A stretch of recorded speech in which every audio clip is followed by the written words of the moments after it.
এই শুনছো, আমাদের হৃদয়ের ছোঁয়া চ্যানেল ডায়েরির পক্ষ থেকে আমি উর্মি। আমাদের চ্যানেলটা সাবস্ক্রাইব করে আমাদের পাশে থাকো, প্লিজ প্লিজ প্লিজ।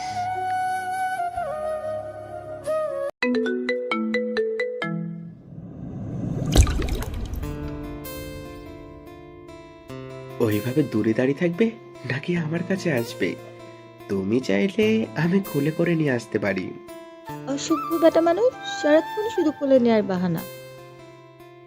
তখনই নীরব নিশিতার সামনে এসে ওকে জড়িয়ে ধরে। নীরব তার বহুদিনের তৃষ্ণা মেটাচ্ছে। নিশিতার দিকে বড় বড় চোখ করে চেয়ে থেকে বুঝতে চেষ্টা করছিল নিশিতা আসলে চাচ্ছেটা কি। নীরব নিশিতার দুই হাত চেপে ধরে নিশিতার কোমর জড়িয়ে তার ঠোঁট দুটো নিশিতার ঠোঁটের দিকে এগিয়ে নিয়ে আসতে নেয়। তখনই নিশিতা নীরবকে ধাক্কা দিয়ে সরানোর চেষ্টা করে।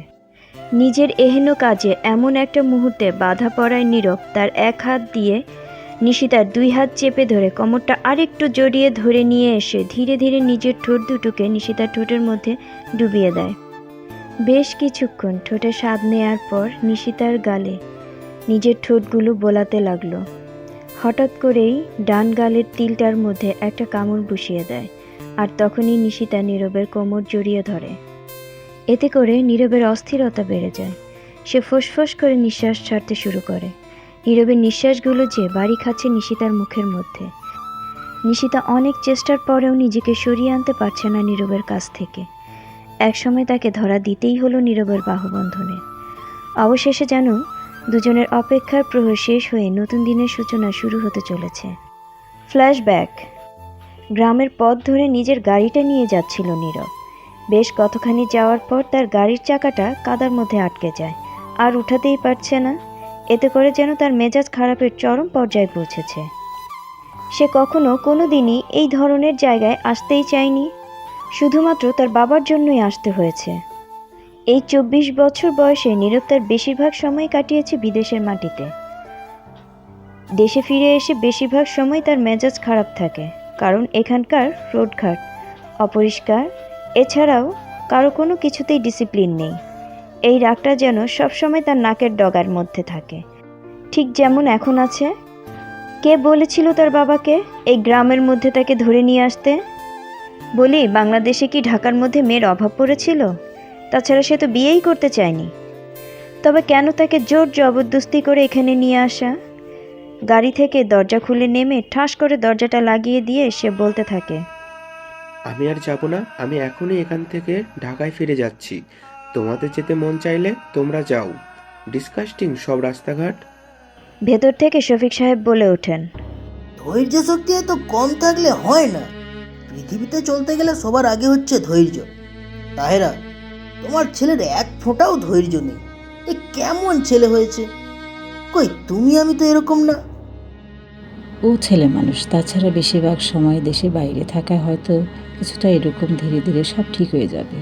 এই ধরনের রোডঘাটে তো এখনও চলাফেরা করেনি, তাই হয়তো এরকম দেখে ওর মেজাজটা একটু খারাপ হয়ে গেছে। তোমার ছেলেকে বলো আমরা প্রায় চলেই এসেছি, হয়তো আর 20 মিনিটের রাস্তা, তারপরেই তো মিনাসদের বাড়ি। মিজান হচ্ছে শফিক সাহেবের ছোটবেলার বন্ধু। এই গ্রামেই তাদের বেড়ে ওঠা, পড়াশোনা করা। শফিক সাহেব ব্যবসার কাজে ঢাকায় থাকলেও মিজান সাহেব থেকে যায় গ্রামে। গ্রামে থাকলেও তার অবস্থা বেশ ভালো। গ্রামের মধ্যেই তার দোতলা বাড়ি, বেশ কয়েকটি মাছের খামার। মোটামুটি তার অবস্থা খারাপ না বলা যায়। মিজান সাহেবের 2 সন্তান। মেয়ে বড়জনের বিয়ে হয়ে গেছে, আর ছোট মেয়ে শিলা এবার অনার্স ফার্স্ট ইয়ারে পড়ে। তবে অতি সুন্দরী যাকে বলে ঠিক সেই রকম না। তার জন্যই আজ নীরবদের এখানে আসা। শফিক সাহেব নীরবকে ডাকতে থাকে। নীরব বলে, আমি আর গাড়ি করে এই রাস্তা দিয়ে যাব না, প্রয়োজনে আমি হেঁটে যাব। এ কথা বলেই সে হাঁটতে শুরু করে। কিন্তু গ্রামের পথঘাট তো সে চেনে না, তাই গাড়ি থেকে তার বাবার পিয়ে শান্তকে নীরবের সাথে যেতে বলে। কারণ শান্ত এর আগেও 2 বার এই গ্রামে কাজের জন্য এসেছে, তাই এখানকার পথঘাট তার চেনা। শান্ত গাড়ি থেকে নেমে নীরবের কাছে এসে বলে, ছোট সাহেব, আপনি একা একা কীভাবে যাবেন? আপনি তো এখানকার কিছুই চেনেন না। তবে স্যার, আমি চিনি, কারণ আমি এর আগে আসছি তো একবার এখানে, আর এখানকার সব কিছুই আমার চেনা। মূলত শান্ত একটু বেশিই কথা বলে। নীরব শান্তর দিকে তাকিয়ে বলে, খুব ভালো। আপনার যখন সব রাস্তাঘাট চেনা আছে, তবে কথা না বলে চলেন আমার সাথে। গাড়িতে বসে তার মেজাজ যতটা খারাপ হচ্ছিল তার চেয়ে বেশি ভালো লাগছে এখন গ্রামের পরিবেশ দেখে। সে এইরকম পরিবেশ দেখেনি। আসলেই তার বাংলাদেশটা অনেক সুন্দর।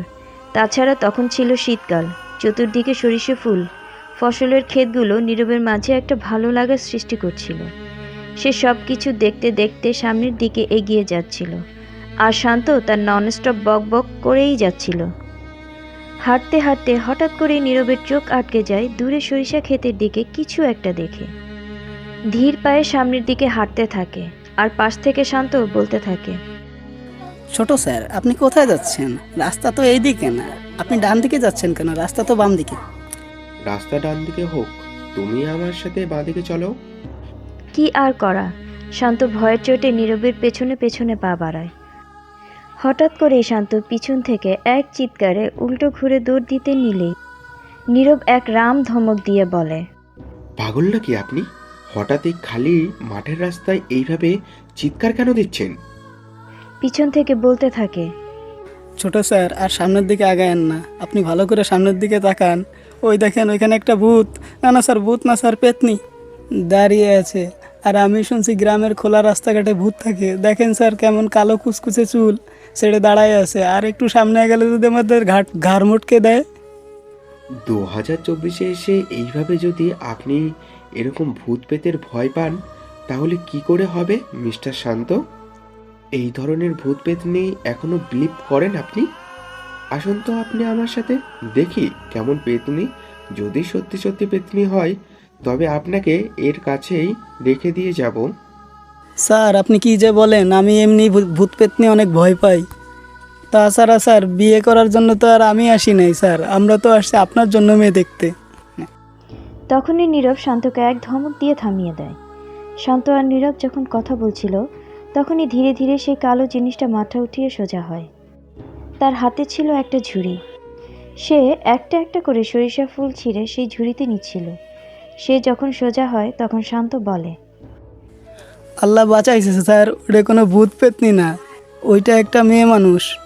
তবে মাশাআল্লাহ স্যার, মেয়েটার চুলগুলো কিন্তু অনেক সুন্দর, একবারে হাঁটু পর্যন্ত ছুঁয়ে গেছে। শান্তর কথা শুনে নীরব সেই দিকে তাকায়।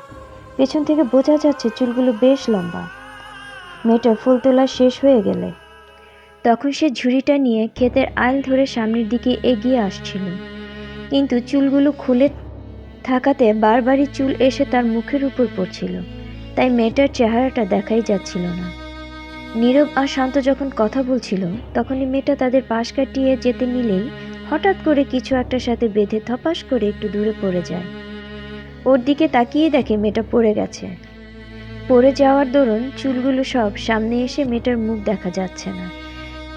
মেয়েটা হাত দিয়ে চুলগুলোর কিছু অংশ সরিয়ে আর চোখে তাকিয়ে দেখে নীরব আর শান্ত মেয়েটার দিকে এগিয়ে আসছে। আর তখনই ছটপট মেয়েটা তাড়াতাড়ি করে উঠে সেখান থেকে দৌড়ে পালিয়ে যায়। কিন্তু এতে যতটুকু দেখা গেছে তাতে বোঝা গেল যে মেয়েটার গায়ের রং বেশ ফর্সা, যাকে বলে দুধে আলতা। শান্ত বলে, ছোট স্যার, এটা কি হইল? মেয়েটা আমাদের দেখে এরকম ভয় পেলো কেন? আর আর পড়ে গেল, পড়ে গিয়ে হয়তো বা হাঁটুতে ব্যথা পেয়েছে, কিন্তু আমাদের দেখে এরকম ভয় পেলো কেন? তাহলে কি স্যার সে কি জানতো যে আপনি অনেক রাগী? স্যার, আপনি যদি ওই মেয়ের সাথে রাগারাগি করেন, সেই ভয়ে কি মেয়েটা পালিয়ে গেল? Just shut up. আচ্ছা মিস্টার শান্ত, আপনি এত কথা কিভাবে বলেন? বাবা আপনাকে সহ্য করে কিভাবে? না মানে স্যার, দেখুন মেয়েটা কিভাবে পিছন দিক তাকিয়ে দৌড় দিল। নীরব সামনের দিকে তাকাতেই দেখে মেয়েটা পেছনে ফিরে একবার তাকিয়েই কেমন যেন ভয়ে দৌড় দিচ্ছে। পিছনে ফিরে তাকালেও মেয়েটার চেহারা তেমন একটা বোঝা গেল না, শুধুমাত্র চোখ দুটো দেখা গেল। প্রথমবার মেয়েটার চুল আর গায়ের রং, আর এখন চোখ দুটো। তাতেই শান্ত বলতে লাগলো, স্যার, আপনি কি মুখটা দেখতে পেয়েছেন? ভালো করে তো বোঝা গেল না, তবে যতটুকু দেখেছি তাতেই আমার গলা শুকিয়ে গেছে। পানি কোথায় পাওয়া যাবে বলেন তো? স্যার, মিনারেল ওয়াটার তো গাড়িতে আছে। স্যার, আপনার গলা শুকিয়ে গেল কেন? স্যার, আপনি কি মেয়েটাকে ভূত ভেবে ভয় পেয়েছেন? আপনি জাস্ট অসহ্যকর একটা মানুষ। এত কথা বলেন, কাজের কথা তো একটাও বলতে পারেন না। জি স্যার, কাজ কাজ মানে কি কাজ করতে হবে বলেন। আপাতত আপনার কাজ হলো মুখে তালা লাগানো, একদম চুপ। আর দ্বিতীয় কাজ হলো খুঁজে বের করা এই মেয়েটাকে কোন বাড়ির। এইদিকে সেই কখন নিশিতার চাচি তাকে সরিষা ফুল আনতে পাঠিয়েছে। মেহমান আসবে বাড়িতে, সব কিছুর সাথে সরিষা ফুলের বড়াও তৈরি হবে।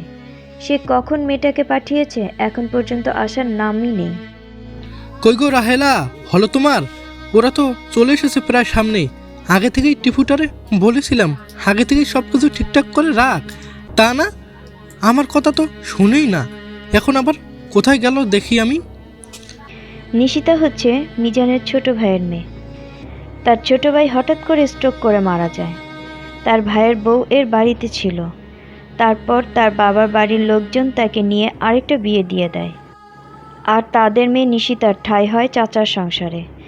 6 বছর বয়স থেকেই এই চাচার সংসারেই আছে নিশিতা। চাচা তাকে আদর করলেও চাচি তেমন একটা পছন্দ করে না, কারণ তার চাচির 2 মেয়ের চেয়েও 1000 গুণ বেশি সুন্দরী নিশিতা। তার গায়ের রং যেমন দুধে আলতা, তেমনি তার চোখ টানা টানা, আর মাশাআল্লাহ চুল হাঁটু ছাড়িয়ে। গ্রামের বেশিরভাগ মানুষেরই নজর নিশিতার উপরে। তার চাচির আরও বেশি খারাপ লাগার কারণ সবার মুখে মুখে তার রূপের প্রশংসা। এই একটা জিনিসই নিশিতার চাচি সহ্য হয় না। নিশিতার বয়স 17 বছর, এসএসসি পাশ করেছে। তারপর তার চাচি আর তাকে কলেজে ভর্তি হতে দেয়নি। বাড়ির মোটামুটি সকল কাজ তাকে দিয়েই করানো হয়। চাচার সামনাসামনি না বলতে পারলেও চাচার আড়ালে অনেক কটু কথাই শুনতে হয় নিশিতাকে। এই যেমন এখন সে দেরি করে আসাতে তাকে নানান ধরনের বাজে কথাগুলো শুনতে হচ্ছে। এতক্ষণ লাগে এইটুকুনি জিনিস নিয়ে আসতে? কোথায় ছিলি? মনে হয় সারা গ্রামে নিজের রূপ দেখাইতেছিলিস। আর তোরে না বলছি এই লম্বা চুল ছাইরা তুই হাঁটবি না, নাকি মানুষেরে দেখাস তোর এমন লম্বা লম্বা চুল আছে, যাতে করে সবাই পাগল হইয়া তোর পিছন পিছন ঘুরে। শোন, বাড়িতে মেহমান আসতেছে, খবরদার ভুলেও মেহমানের সামনে পড়বি না। তোর চাচা 1000 বার ডাকলেও বাইরে বেরোবি না। আমার কথা নসর হইলে তো বুঝছিস। আচ্ছা, এখন ঘরে যা, নিজের ঘরে যা। নিজামুদ্দিন উঠানে দাঁড়িয়ে জোরে জোরে ডাকতে থাকে, মা সীতা, কই গেলি? একটু আমার কাছে আয় তো।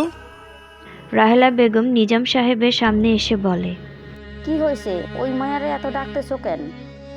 একটু কাজ ছিল। কই গেল সীতা? ওরে একটু কাজে পাঠাইছি, তোমার কি লাগবো আমারে কও। আর এত চিৎকার চেঁচামেচি কইরাও না। উনারা কথা বলতে বলতে বাড়িতে প্রবেশ করে ঢাকা থেকে আগত মেহমান শরীফ সাহেবকে দেখতেই মিজানুদ্দিন জড়িয়ে ধরে। 2 বন্ধু অনেক দিন পরে দেখা, তাই দুজন দুজনকে জড়িয়ে ধরে আবেগে আপ্লুত হয়ে যায়। তাহেরাকে সালাম দিয়ে নিজামুদ্দিন বলেন, ভাবি, আপনি তো আমাদের বাড়িতে কখনো আসেননি। আমার কি সৌভাগ্য আজ আপনার দেখা পেলাম। ভাইজান, আসলে শহরে অনেক ব্যস্ততা, তাই আসা হয়নি কখনো। সবাই ঘরে চলে যায়। প্রায় 20 থেকে 30 মিনিট পর বাড়িতে প্রবেশ করে নীরব আর শান্ত। ছাদের যে ঘরটাতে নিশিতা থাকে সেখানে এসে গোসল করে কাপড় রোদ দেওয়ার জন্য ছাদের কর্নারে দাঁড়িয়েছিল। হঠাৎ শান্তর চোখ দেয় ছাদের উপরে। সে ছাদের উপরে আবারও সেই চুলগুলো দেখতে পেয়ে নীরবকে বলতে থাকে, ছোট স্যার, আমার মনে হয় ওই যে সেই তখনকার দেখা মেয়েটা এই বাড়িতেই থাকে স্যার। মেয়েটা ওই বাড়িতেই থাকে, দেখেন স্যার ছাদের উপর। নীরব ছাদের উপরে তাকিয়ে দেখে সেখানে কাউকে দেখা যাচ্ছে না। তখন সে শান্তকে উদ্দেশ্য করে বলে, মিস্টার শান্ত, আপনার মাথাটা পুরোটাই গেছে। দিনের বেলায়ও কি আপনি স্বপ্ন দেখা শুরু করে দিয়েছেন নাকি? শান্ত উপরে তাকিয়ে দেখে আসলেই কিছু দেখা যাচ্ছে না। তখন সে একটা মুচকি হাসি দিয়ে মাথাটা নিচু করে ফেলে। সেও ভেবে নেয় যে হয়তো তার মতিভ্রম হয়েছে, তাই হয়তো ভুল কিছু দেখেছে। রাহেলা বেগম এসে তাড়াতাড়ি তার মেয়েকে বলে, শিলা, তোরে কতবার বলছি এত ঢলামি করবি না। আর কত দেরি, নাকে লত লাগাইছস কেন? আহা মা, তুমি সবসময় এমন খুদ ধরে কেন বলো তো? আর সাজগোজ না করলে কি আমারে পছন্দ করবে নাকি? আমি তো আর ওই নিশিতার মতন সুন্দরী না যে একবার দেখলেই সবের চোখে লাগবো। আচ্ছা মা, ও মাইয়া কই?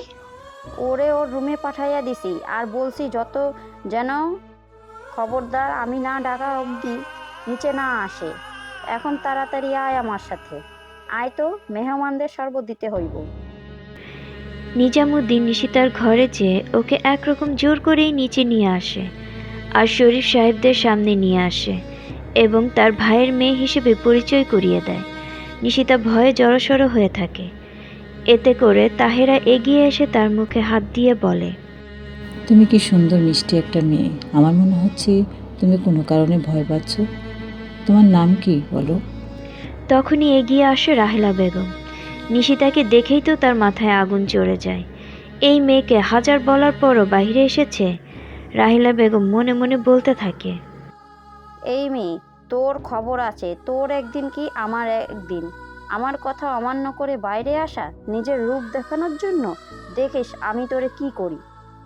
অলক্ষী মাইয়া, আমার একটুও শান্তি দিল না। বাপ মইরা বাইসা গেছে, মা তো নিজের শান্তির লইগা আরেকটা বিয়ায় বইছে, আমার ঘাড়ের উপর ফেলাইয়া গেছে এই যন্ত্রণারে। নিশিতার চোখের জল গড়িয়ে পড়তে থাকে। কান্নার ফলে ফর্সা মুখের গাল দুটো লাল বর্ণ ধারণ করেছে। রাগের চোটে রাহিলা বেগম যেন হিতাহিত জ্ঞান হারিয়ে ফেলেছে। এই মুহূর্তে সে কি করবে দিশা পাচ্ছে না। হঠাৎ করেই সে লাকড়ির চুলা থেকে একটা লাকড়ি আগুন সহ নিয়ে এসে নিশিতার হাতের মধ্যে চেপে ধরে। এই অবস্থায় নিশিতা গগন বিদারী চিৎকারে যেন সমস্ত বাড়িঘর কেঁপে ওঠে। এরকম আওয়াজ শুনে দৌড়ে নিচে নেমে আসে সবাই। শরীফ সাহেব এবং তাহেরা বেগম ধীর পায়ে এগিয়ে আসেন। উঠানে রান্নাঘরের দিকে এসে দেখতে পান তখনকার সেই মেয়েটি দাঁড়িয়ে কান্না করছে। তাহেরা বেগম এবং মিজান সাহেব মেয়েটির হাতের দিকে তাকাতেই আঁতকে ওঠে। তাহেরা বেগম দৌড়ে এসে মেয়েটির হাতের মধ্যে পানি ঢালতে থাকে আর বলে, উনি কিভাবে হলো তোমার হাতে এরকম? হাতটা পুড়ে গেল কিভাবে? শরীফ সাহেব দেখে রাহেলা বেগমের হাতে এখনও সেই জ্বলন্ত লাকড়িটি ধরে রেখেছে, সাপের মতো ফোঁস করছে। তখনই শরীফ সাহেব বলে, এই কাজটা কি আপনি করেছেন? ওর হাত আপনি পুড়িয়ে দিয়েছেন? আপনি এতটা পাষাণ হতে পারলেন? কি করে পারলেন এতটুকু একটা মেয়ের গায়ে এভাবে অত্যাচার করতে? আপনি না একজন মা হারা মেয়ের ওপরে এইভাবে অত্যাচার করে মানুষ? নিজামুদ্দিন সামনে দাঁড়িয়ে থেকে এসব দেখে যেন হতভম্ব হয়ে গেছে। সে তার বউয়ের খারাপ রূপটা তো দেখেছে, কিন্তু এত বাজে নোংরা রূপ সে দেখেনি। তাহলে এভাবেই দিনের পর দিন অত্যাচার করত নিশিতার উপর? মিজান সাহেব এটা কখনো চিন্তাও করেনি, কোনোদিন তার কাছে একটা বিচারও দেয়নি, নীরবে সব সহ্য করে গেছে। রাহেলা, তুমি এতটা অমানুষ কি করে হইতে পারলা? কি করেছিল মেয়েটা যে তুমি মেয়েটার হাত এইভাবে পুড়িয়ে দিলে? আমি কখনো ভাবতেও পারিনি আমাকে এই সব কিছু দেখতে হবে। তুই আমার ছোটবেলার বন্ধু, অনেক আশা নিয়ে আমি তোর এখানে এসেছি, কিন্তু এইসব আমাকে দেখতে হবে এটা যেন আমার কাছে স্বপ্নের মতো মনে হচ্ছে। মিজান ধীরে ধীরে সামনে এগিয়ে আসে। নিশিতার কাছে গিয়ে দুই হাত জোর করে বলতে থাকে, তুই আমাকে ক্ষমা করে দিস না, আমি তোকে ভালো মতো রক্ষা করতে পারিনি। তুই এই বংশের মেয়ে হয়েও অনেক কষ্ট সহ্য করেছিস, একটু আশ্রয়ের জন্য এই মহিলার অনেক অত্যাচার সহ্য করেছিস। আগে বুঝতে না পারলেও এখন বুঝতে পারছি, এই বাড়িতে থাকলে তুই মরে যাবি। তাই তোর আর এ বাড়িতে থাকার দরকার নেই। তোর যেদিকে চোখ যায় তুই সেদিকে চলে যা। নিশিতা ধীরে ধীরে সামনে এগিয়ে এসে তার চাচার হাত দুটো ধরে বলতে থাকে, চাচা, আমার যে কেউ নাই, যাওয়ার মতো কোনো জায়গাও তো নাই, আমি কই যাবো? তাহেরা বেগম সামনে এগিয়ে এসে নিশিতার মুখটা দুই হাত দিয়ে ধরে বলে, কান্না করো না, যার কেউ নেই তার আল্লাহ আছে। তুমি আমাদের সাথে যাবে, আমরা তোমাকে নিয়ে যাব। শরীফ সাহেব তাহেরার কথায় সায় দিয়ে বলে, হ্যাঁ, তুমি আমাদের সাথেই যাবো। এই কথা শুনে যেন রাহেলা মেজাজ আরো বিগড়ে যায়। সে মনে মনে বলতে থাকে, এই মায়ারে তো এই লেগেই যাইতে দেওয়া যাইব না, কিছু একটা করণ লাগবো। সত্যি সত্যি যদি নিশাতরে এরা নিয়ে যায়। তখনই রাহেলা গলা উঁচিয়ে চিৎকার করতে থাকে, বিলাপ করে কান্না করতে থাকে রাহেলা। চিৎকারে আশেপাশ থেকে লোকজন তাদের বাড়িতে এসে জড়ো হয় কি হয়েছে দেখার জন্য। আর তখনই রাহেলা বলতে থাকে, সেই 6 বছর বয়স থেকে আমি পালন কইরা বড় করছি। আমি শাসন করুম, আমি আদর করুম, আর এখন কিনা একটু শাসন করলেই এরা আমার কাছ থেকে নিয়ে যাইতে চায়। এই মাইয়ারে মনে কি করছে আমি কিছু বুঝুম না। এমন জোয়ান মাইয়া কি আর এমনি এমনি নিয়ে যাইতে চায়? মনে কুমতলব আছে। রাহেলার আরও এমন অভিনয় দেখে যেন মিজান উদ্দিনের মাথা গরম হয়ে যায়। সে চিৎকার দিয়ে রাহেলার কাছে এসে বলতে থাকে, খবরদার, যদি আর একটা কথাও বলছো, তুমি তোমার এই নেখা কান্নার কোনো দরকার নেই। এরই মধ্যে বাড়িতে প্রবেশ করে শান্ত আর নীরব। এতক্ষণ ঘটে যাওয়া কিছুই তারা দেখেনি, তাই তারা বুঝতেই পারছে না আসলে এখানে হচ্ছেটা কি। সামনে দাঁড়িয়ে একটা মেয়ে, ওনা দিয়ে তার পুরো মাথা ঢাকা এবং মুখের অর্ধেকটাও ঢাকা, তাই স্পষ্ট মেয়েটার চেহারাটা দেখা যাচ্ছে না। কিন্তু মেয়েটার হাতের ক্ষতটা ধকধক করছে। এটা বুঝতে পারলো যে মেয়েটার সাথে কিছু একটা খারাপ ঘটেছে। নীরব তার বাবার সামনে এসে বলে, বাবা, এখানে কি হয়েছে? এত লোকজন কেন? তুমি আর মা এইভাবে দাঁড়িয়ে আছো কেন? তখনই শরীফ সাহেব নীরবকে বলে, বাবা, তোকে একটা কথা রাখতে হবে। এই কথা রাখতে রাখতে আর কত কথা রাখবে? সে এত কথা বলে তাকে এই অজপাড়া গায়ে নিয়ে আসলো। আসার পরেও কত ঝামেলা দেখলো, এখন আবার কোন কথা রাখতে হবে? তাই নীরব মাথা নিচু করে তার বাবাকে বলে, এখন আবার কিসের কথা রাখতে হবে? বাবা, বাড়িতে যাবে না? চলো। আমি আর এক মুহূর্তে এখানে থাকতে চাইছি না, আমার দম বন্ধ হয়ে আসছে। হ্যাঁ, যাব, তবে একটু কাজ বাকি আছে। এই কাজটা করার আগে এখান থেকে যাওয়া যাবে না। শরীফ সাহেব শান্তকে ইশারা দিতেই শান্ত সামনে এগিয়ে এসে বলে। তখনই শরীফ সাহেব শান্তকে বলে, যাও, তুমি তো এই গ্রামে আগেও এসেছো, একজন কাজই ডেকে নিয়ে আসো। কাজের কথা শুনে যেন রাহেলা বেগমের মাথায় আকাশ ভেঙে পড়ে। নীরব তার বাবাকে জিজ্ঞেস করলো, বাবা, কাজে দিয়ে কি হবে? এখানে কি কোনো বিয়ে হবে? ওই মেয়েকে তোমার বিয়ে করতে হবে। বাবা, তুমি কি পাগল হয়ে গিয়েছো? কি যাতা বলছো? তুমি আমার একমাত্র ছেলে, আর আমি তোমার বাবা। আজ পর্যন্ত যা চেয়েছো, যা করেছো, কখনো কিচ্ছু সব দিয়েছি। আজ শুধু বাবার সম্মানের দিকে তাকিয়ে আমার একটা ছোট্ট আবদার রাখো। আর যদি তুমি আমার কথা না রাখো, তাহলে ভাববো যে আমি তোমার বাবা হওয়ার যোগ্য নয়। নীরব মায়ের দিকে তাকিয়ে, মা, বাবা এসব কি কথা বলছে? তুমি কিছু বলতে পারছো না বাবাকে? তাহিরা এগিয়ে এসে নীরবের মাথায় হাত বুলিয়ে বলে, বাবা, তুমি বড় হয়েছো, নিজের ভুল বুঝতে শিখেছো, কিন্তু একজন বাবার সম্মান রক্ষার জন্য যোগ্য সন্তান হয়েছে কিনা এই মুহূর্তে সেটা পরিচয় দেওয়ার পালা। তুমি তোমার বাবার কথা শোনো। নীরব অসহায় চোখে তার মায়ের মুখের দিকে তাকিয়ে থাকে। নিশিতা এসবের আগামাথা কিছুই বুঝতে পারছে না। সে তো আছে তার নিজের শরীরের ক্ষতর যন্ত্রণায়। তার বুকটা চিরে যাচ্ছে, অসহ্য যন্ত্রণা হচ্ছে ক্ষতটার মধ্যে।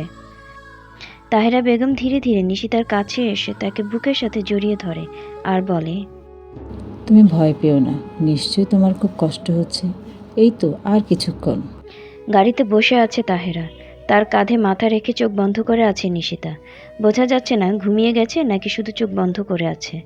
সামনের সিটে বসে আছে নীরব, আর ড্রাইভ করছে শান্ত। নীরবের মেজাজ খারাপ চরম পর্যায়ে পৌঁছে আছে। তার ইচ্ছে করছে এখন এই মুহূর্তে গাড়ির ভেতরেই তার চুলগুলো টেনে ছিঁড়ে ফেলতে। তার বাবা এটা কি করলো? এও কি সম্ভব? তার মতো একটা বিদেশে পড়াশোনা করা এডুকেটেড সুন্দর হ্যান্ডসাম ছেলে, আর তাকে কি না তার বাবা একটা অজপাড়া গায়ের অশিক্ষিত আশ্রিত মেয়ের বিয়ে করিয়ে নিয়ে আসলো, যার চেহারাটাও কিনা সে এখনো দেখেইনি। মেয়ে কালো না ফর্সা, বোচা না মুখ বাঁকা, কিছুই তো সে বলতে পারবে না। আর এরকম একটা মেয়ে নাকি তার অর্ধাঙ্গিনী হবে, এও কি সম্ভব? গ্রামে যাওয়ার প্রথম দিন যে মেয়েটাকে সে দেখেছিল তাকে তো সে খুঁজেই পেল না। কোথায় হারিয়ে গেল মেয়েটা? আর তার কাঁধের মধ্যে জুটল কিনা এক উটকো ঝামেলা। এত শত ভাবনার মধ্যেই গাড়ি এসে পৌঁছায় একটি আলিশান বাড়ির সামনে। এতক্ষণে সন্ধ্যা পেরিয়ে রাতের আধার নেমে এসেছে, কিন্তু শহরের আলোক বাতিতে বোঝার উপায়ই নেই এখন রাত না দিন। সুবিশাল বাড়ির তিটে গেটের সামনে জ্বলজ্বল করছিল বড় বড় লাইট। রাস্তার আশেপাশের লাইটে সমস্ত রাস্তাটাই ফকফক করছিল। গাড়ির ধাক্কায় নিশিতার চোখ পিটপিট করে খুলে এই সবই দেখছিল। গাড়ির হর্ন বাজতেই একজন দারোয়ান এসে গেট খুলে দেয়। গাড়িটা যেয়ে থামে বাড়ির ভেতরে, আর তখনই সামনে থেকে নীরব নেমে গাড়ির দরজাটা ধরাম করে লাগিয়ে হন হন করে বাড়ির ভিতরে চলে যায়। ধীরে ধীরে শরীফ সাহেব তাহেরা নিশিতাকে নিয়ে নেমে আসে। নিশিতা গ্রামের মেয়ে, সে ছোট থেকেই সেখানে বড় হয়েছে। এত সুবিশাল বাড়ি, এত আলোকসজ্জা, কোনো কিছুর সাথেই সে পরিচিত না। সে তো দেখেছে খোলা প্রান্তর, মাঠঘাট, ফসলের জমি আর গাছগাছালি আর পুকুর। শহরের মধ্যে তো এসবের কোনো কিছুই নেই। ইট পাথরের দেয়াল, চতুর্দিকে লাইটিং, আর আছে অগণিত লোকজন। তাহেরা, তুমি মেয়েটাকে নিয়ে ভিতরে যাও, আমি ডাক্তারকে কল করে আসতে বলছি। সবাই বাড়ির ভিতরে চলে যায়। সুবিশাল ড্রয়িং রুমে দামি দামি ফার্নিচার দেখে নিশিতার মনে মনে অবাক হয় এবং ভয় পেতে থাকে। এখানে সে কিভাবে কি করবে? তুমি এখানে বসো। তোমার নামটা জানি কি? জি, আমার নাম নিশিতা। নিশিতা ভয়ে ভয়ে বলে। আমি একটু পানি খাবো। তাহেরা বেগম তখন বলে, ঠিক আছে, তুমি বসো, আমি রহিমাকে বলছি তোমাকে পানি দেওয়ার জন্য। এরই মধ্যে ড্রয়িং রুমে প্রবেশ করে তাহেরার ছোট যা সোহানা। উনি এসে তাহেরাকে জড়িয়ে ধরে বলে, বাবু এসেছো? খুব টেনশন হচ্ছিল তোমাদের জন্য। ভাইজান কোথায়? এ কথা বলতেই তার চোখ যায় সোফায় বসে থাকা নিশিতার দিকে। ভালো করে মাথায় ওড়না পেঁচানো এবং মুখে ভালো করে ঢাকা থাকাতে চেহারাটা তেমন বোঝা যাচ্ছে না। তাই সোহানা তাহেরাকে জিজ্ঞেস করে, ভাবি এটা কে? কাকে নিয়ে এসেছো? এই হচ্ছে নীরবের বউ। বউ মানে? তোমরা মেয়ে দেখতে গেলেই ঠিক আছে, একেবারে বিয়ে করিয়ে নিয়ে চলে আসলে আমাদের ছাড়াই। আরে সে অনেক কাহিনী, পরে বলবো সব। আগে মেয়েটাকে ফ্রেশ হতে দিবে? তাহলে ওকে নীরবের রুমে নিয়ে যাই। না, আপাতত নীরবের রুমে দেওয়া দরকার নেই। তুমি এক কাজ করো, ওকে তোমার রুমে নিয়ে যাও, ফ্রেশ করিয়ে নীলার এক সেট জামা কাপড় পরতে দাও আপাতত। কাল ওর জন্য সব কিছু কেনাকাটা করে নিয়ে আসবো। সোহানা মনে মনে ভাবে, বলছো নীরবের বউ, আবার বলছো নীরবের ঘরে না নিয়ে আমার ঘরে নিতে। এভাবে মাথায় চলছেটা কি? নীরবের বউ হলে তো ওর রুমে থাকার কথা, ওর রুমে যাওয়ার কথা। ঘন্টা 2-1 পরে ডাক্তার এসে নিশিতাকে তার হাত ড্রেসিং করে সেখানে ব্যান্ডেজ করে দেয়। রাত হওয়াতে যার যার রুমে এবং যার যার কাজে ব্যস্ত ছিল। নীরব রুমে এসে তার গায়ের কাপড় চোপড়গুলো ছড়িয়ে ফেলে। ওয়াশরুমে ঢুকে ঝর্ণার নিচে ভিজতে থাকে। তার মন চাচ্ছিল সব কিছু ওলট পালট করে ফেলতে, সব কিছু ভেঙে চুরে একাকার করে দিতে, কিন্তু এই মুহূর্তে সে এটা করতে পারছে না, কারণ এখন অনেক রাত, তারপরে দাদি অসুস্থ। সে যদি ভাঙচুর শুরু করে সেই শব্দে দাদির ঘুম ভেঙে যাবে, তারপর অসুস্থ হয়ে যাবে, তখন আবার তাকেই দায়ী করা হবে অসুস্থতার জন্য। তাই আর উপায় না পেয়ে রাগে ঝর্ণার নিচে ভিজতে শুরু করে। শরীফ সাহেব আর তাহেরা বেগম সোহানাকে সব কিছু খুলে বলে। এ কথা শুনে সোহানা বলে, ভাবি মেয়েটাকে তো ওইখানে পাঠানো মোটেও ঠিক হবে না। তাছাড়া নীরবের যে রাগ, এতে করে মেয়েটাকে কি না কি বলে বসবে তার কোনো ঠিক নেই। মেয়েটার বয়স অল্প, এত ছোট বয়সে উপর দিয়ে এমনিতেই যা গেছে, তাতে করে নতুন কোনো ঝড় সহ্য করতে পারবে এই মুহূর্তে মনে হয় না। তাহেরা অসহায় মুখ করে মেয়েটার মুখের দিকে তাকায়। এক কাজ করো, আজ রাতটা সোহানার সাথে থাকুক। মিলন তো আজ আসবে না বাড়িতে। জি ভাইজান, চিটাগাংয়ের কাজ কমপ্লিট হয়নি, আরও 2 দিন সময় লাগবে, তারপরে আসবে। তাহলে ও তো তোমার সাথেই থাক। কাল থেকে ওকে নীলার সাথে অথবা নীলার পাশের রুমটাই ঠিক করে দিও। যদিও নীরবের সাথে কবুল বলে ও এই বাড়িতে এসেছে, কিন্তু আমি চাই না ওর কোনো সমস্যা হোক। নীরব যদি না চায় তাহলে ও ওর মতো থাকবে।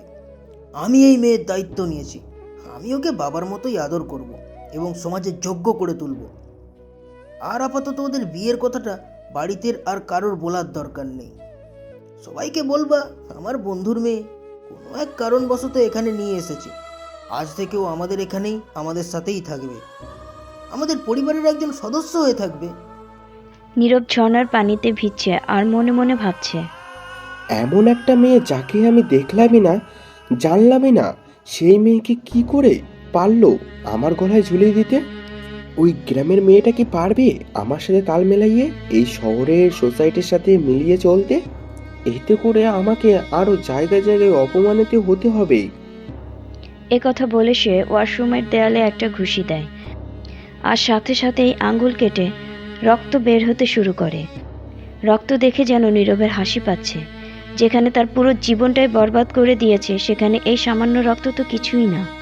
শরীফ সাহেবের 3 ভাই, তাদের যৌথ পরিবার, সবাই একসাথে থাকেন। শরীফ সাহেবের 1 ছেলে 1 মেয়ে, বড় মেয়ের বিয়ে হয়ে গেছে। আর ছেলে নীরব। তার মেজো ভাই মিলন শাহরিয়ার বিজনেসম্যান, প্রায় তাকে বিজনেসের জন্য দেশের বাইরে অথবা বিভিন্ন জায়গায় থাকতে হয়। আর ছোট ভাই আর্কিটেকচার, উনি অবশ্য এখানে একসাথে থাকেন না, কাজের সূত্রে তাকে থাকতে হয় অন্য জায়গায়। তবে যে কোনো অকেশনে সবার সাথে একসাথে হয়। তাছাড়া প্রায় মাকে দেখতে আসেন। ওনার এক ছেলে ও এক মেয়ে রাইসা, এবার ইন্টার সেকেন্ড ইয়ারে পড়ে। সে আবার নীরবকে খুব পছন্দ করে। ছেলে এবার ডিএসসিতে চান্স পেয়েছে। আর মেজো ভাই মিলনের 2 ছেলে, 1 মেয়ে। বড় ছেলে পিয়াস পড়াশোনা শেষ, সবে মাত্র কয়েকদিন হলো বাবার বিজনেসে জয়েন করেছে। দ্বিতীয় ছেলে জোভান, এবার অনার্স ফাইনাল দেবে। খুব দুষ্ট, সবসময় মজা করতে পছন্দ করে। আর মেয়ে নীলা এবার ইন্টার ফার্স্ট ইয়ারে ভর্তি হয়েছে। খুবই মিশুক টাইপের এবং সবার খুব আদরের মেয়ে। শরীফ সাহেবের মা এখনও জীবিত আছেন। সব ছেলে এবং নাতিরা তার বেশ সমীহ করে চলে। তিনিও সবাইকে একজোটে বেঁধে রেখেছেন। সকাল 8টা, ব্রেকফাস্টের টেবিলে আসতে শুরু করে সবাই। শরীফ সাহেব সব দিকে এক নজর তাকিয়ে দেখে নীরব এখনও টেবিলে আসেনি। তিনি নীলার দিকে তাকিয়ে বলে, নীলা, নীরবের রুমে গিয়ে ওকে নিচে আসতে বল। তাহেরা, নিশিতা ঘুম থেকে উঠেছে? নীলা উপরে যেতে নিয়েও পা থেমে যায়। মনে মনে বলে, এই নিশিতারা আবার কে? বড় চাচু, তোমরা কখন এলে গ্রামের থেকে? তোমরা সেখানে যেই কাজের জন্য গেছিলে সেটা হয়েছে? এই কাজের জন্য যাওয়া সেটা হয়নি, তবে অন্য আরেকটা কাজ ঠিকই হয়েছে। জোবান লাফ দিয়ে উঠে বলে, সেটা আবার কি কাজ? আর বড় চাচু, এমাত্র যে নামটা বললে ওটা কে? ভাইজান, মেয়েটা তো আসতে চাচ্ছে না, মনে হয় ভয় পাচ্ছে। তাহেরা, তুমি যাও তো, গিয়ে দেখো তো কেন ভয় পাচ্ছে। জোবান আবার আগ্রহ নিয়ে বলে, বড় চাচু, বলো না কে এই মেয়ে? কি জানি নাম বললে? নিশিথা, নামটা কিন্তু খুব সুন্দর। বলবো, সবার সাথে পরিচয় করিয়ে দিব, আগে তো মেয়েটাকে আসতে দাও। তাহেরা যে নিশিতাকে নিয়ে আসে। মেয়েটা যেন খুব ভয় ভয়ে পা ফেলছে। মাথায় খুব বড় করে ওড়না দিয়ে ঘুমটাটা দেয়া, তাতে করে তার চেহারাটা তেমন একটা বোঝা যাচ্ছে না। তাহেরা নিশিতাকে নিয়ে এসে একটা চেয়ারে বসিয়ে দেয় আর বলে, তুমি ভয় পাচ্ছ কেন? এরা সবাই আমাদের নিজেদের মানুষ। তারপরও যেন মেয়েটা খুব জড়সড় হয়ে গুটিসুটি মেরে চেয়ারে বসেছে। ততক্ষণে টেবিলে সবাই চলে এসেছে, শুধু নীরব বাদে। জাহানারা বেগম টেবিলে বসে এতক্ষণ সব কিছুই শুনছিলেন এবং পর্যবেক্ষণ করছিলেন। তিনি অপেক্ষায় ছিলেন তার ছেলের কথা শোনার। নিশিতাকে বসিয়ে দিতেই আর চোখে জাহানারা বেগম নিশিতার দিকে তাকায়। শরীফ সাহেব বলতে থাকে, এ হচ্ছে আমার বন্ধুর মেয়ে। ওরা যেখানে থাকে সেখানে খুব বড় একটা অঘটন ঘটে গেছে এবং ওর জন্য সেখানে থাকাটা সেফ না। তাই আমি আর তাহেরা সাথে করে ওকে আমাদের বাড়িতে নিয়ে এসেছি। ও গ্রামের মেয়ে, কখনো কোনো দিন শহরে আসেনি, শহরের কোনো কিছু ও বোঝেও না, এমনকি ও শহরের কোনো কিছু জানেও না। তাই আমি চাইবো আমার বাড়ির সব সদস্য ওর সাথে খুব ভালো ব্যবহার করবে, কারণ ও আজ থেকে আমাদেরই একজন সদস্য। উপর থেকে সিঁড়ি বেয়ে নামতে নামতে কথাগুলো শুনছিল নীরব। সে মনে মনে বলে, ঝাঁকাল্লা বাঁচিয়েছে, এতে করে এই গিয়ে ভূতটাকে তো আমার বউ বলে পরিচয় দিইনি। নিশিতা খুশি হয়ে বলতে থাকে, ওয়াও বড় চাচু, খুব ভালো, আমার একজন সঙ্গী হলো। তোমরা সবাই যেই যার কাজে ব্যস্ত থাকো, আমি অন্তত কথা বলার জন্য একজন বান্ধবী পেলাম। নীলা নিশিতার দিকে তাকিয়ে বলে, তোমার নামটার জন্য কি? তুমি পড়াশোনা করো, কিসব পড়ো তুমি? আমি তো তোমার মুখ দেখতে পাচ্ছি না, তুমি এত বড় ঘন্টা কেন দিয়ে রেখেছো? নিয়মিত গল্প পাওয়ার জন্য আমাদের এই চ্যানেলটা সাবস্ক্রাইব করে রাখো। আর প্লিজ তোমরা বেশি বেশি করে কমেন্ট করে যাও কোন ধরনের গল্প লাগবে। আর তোমাদের সাপোর্টই কিন্তু আমাদের কাজ তাড়াতাড়ি করার আগ্রহ জাগায়। তাই তোমরা বেশি বেশি করে সাপোর্ট করো আর কমেন্ট ও লাইক দিয়ে আমাদের পাশে থাকো। ধন্যবাদ।